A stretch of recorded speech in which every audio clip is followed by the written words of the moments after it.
Creating a RedNote account is straightforward. Simply follow this step to sign up and start exploring the platform. For iOS users, open the App Store and search for the RedNote and install the app. Or for Android users, open the Google Play Store and search for the RedNote and install the app. As you can see, RedNote looks like this. Simply tap on the install option available there and install it. Once installed, launch the RedNote app on your mobile device. Then simply tap on the open. Now once you open, you can see terms and conditions. Tap on the agree to continue. Then as your preferences, choose allow for notification or don't allow.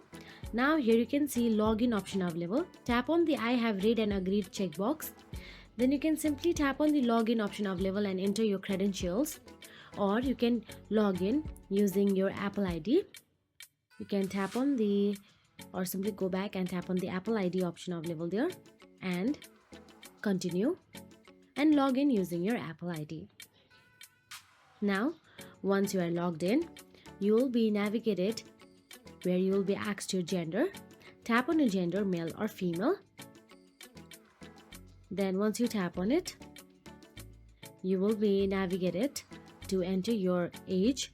Simply swipe to select your age. Then once you select your age, tap on it. Then you will have to select your interest from all the listed interest options available here. Choose any according to your preferences. You will need to select at least 4 interests. Once done so, you can tap on the start exploring option available in the red box highlight and start using your RedNote account. So that is it. If you found this video helpful, please like, share and subscribe, and thank you so much for watching.